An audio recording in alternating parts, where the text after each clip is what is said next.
Hello bachcho, let's read the question. The question says photosystems are made up of which of the following: A. Reaction center, B. antennae, C. reaction center and H2O, D. both A and B। तो question में हमसे पूछा है कि जो photo systems होते हैं वो किन किन कंपोनेंट से बने होते हैं। हमें चार ऑप्शंस दिए हैं, हमें इन चार ऑप्शंस में से करेक्ट ऑप्शन बताना है। तो पहले क्या करेंगे कि कॉन्सेप्ट समझेंगे इस क्वेश्चन का। तो इस क्वेश्चन में हमारा की कॉन्सेप्ट होगा लाइट रिएक्शंस। Light reactions. अब लाइट रिएक्शन यानी कि photochemical phase of photosynthesis. Photochemical phase of photosynthesis. अब ये फोटोकेमिकल फेज ऑफ फोटोसिंथेसिस कहाँ पर अकर होता है? It occurs in the chloroplast. कहाँ पर? क्लोरोप्लास्ट। अब क्लोरोप्लास्ट में एक मेम्ब्रेनियस सिस्टम प्रेजेंट होता है। उस मेम्ब्रेनियस सिस्टम का एक सबसे इंपॉर्टेंट पार्ट क्या है? थाइलेकॉइड। थाइलेकॉइड। अब इस थाइलेकॉइड रीजन में क्या होता है? कुछ कॉम्प्लेक्सेस अरेंज्ड होते हैं। उन कॉम्प्लेक्सेस को हम क्या कहते हैं? Photo systems. These are called photo systems are arranged in thylakoid। अब ये जो फोटो सिस्टम होते हैं इसको हम क्या कहते हैं? These are the functional unit of photosynthesis. Functional unit of photosynthesis क्यों कह रहे हैं इसे? क्योंकि यही है लाइट रिएक्शंस की एक्चुअल साइड। मतलब जो भी लाइट रिएक्शन है वो सब कहाँ हो रहा है? In the photo systems. तो फोटो सिस्टम्स को हम क्या कहते हैं? Functional unit of photosynthesis.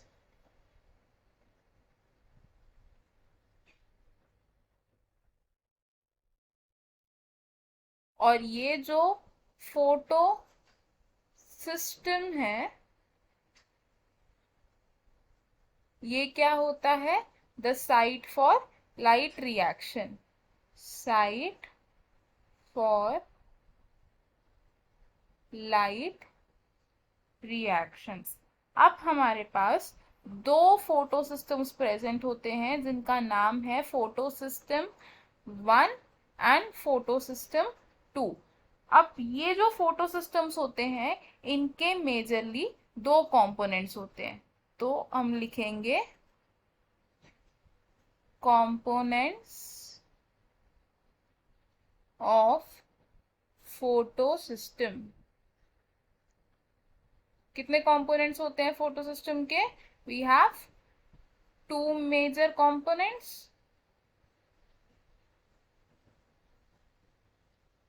कौन कौन से कंपोनेंट्स हैं ये? फर्स्ट कंपोनेंट को हम बोलते हैं एंटीना। ये एंटीना क्या होता है? ये वो कॉम्प्लेक्स होता है जिसमें सभी फोटोसिंथेटिक पिगमेंट्स प्रेजेंट होते हैं एक्सेप्ट क्लोरोफिल ए। तो हम इसे लिखेंगे all pigments are present except chlorophyll A. और ये जो दूसरा कंपोनेंट था हमारा, दूसरे कंपोनेंट का नाम क्या होता है? Reaction centre. Reaction centre. Reaction centre अब किससे बना होता है? अब क्लोरोफिल ए एंटीना कॉम्प्लेक्स में नहीं प्रेजेंट है तो क्लोरोफिल ए क्या करता है? एक डिफरेंट कॉम्प्लेक्स बना लेता है जिसे हम कहते हैं रिएक्शन सेंटर। तो हम लिखेंगे यहाँ पे chlorophyll A forms a complex जिसको हम क्या कहते हैं? Reaction centre. अब ये जो रिएक्शन सेंटर है ये क्या करता है? बेसिकली लाइट को ऑब्जॉर्ब करता है एट डिफरेंट वेवलेंथ्स। तो अब दोनों फोटो सिस्टम्स का जो रिएक्शन सेंटर है वो अलग अलग वेवलेंथ ऑफ लाइट को ऑब्जॉर्ब करता है। जो फोटो सिस्टम 1 है इसका रिएक्शन सेंटर ऑब्जॉर्ब करता है द लाइट ऑफ 700 नैनोमीटर, और जो फोटो सिस्टम 2 है इसका रिएक्शन सेंटर अब्सॉर्ब करता है द लाइट ऑफ 680 नैनोमीटर। तो हमें हमारे क्वेश्चन का आंसर मिल गया। क्वेश्चन में हमसे क्या पूछा था कि फोटो सिस्टम किन कंपोनेंट से बना हुआ है, तो हमारा आंसर क्या है इसमें, एंटीना एंड रिएक्शन सेंटर। तो हमारा करेक्ट ऑप्शन कौन सा होगा इसमें से, ऑप्शन डी, यानी कि बोथ ए एंड बी। तो हम इसे लिख लेंगे, वी विल राइट ऑप्शन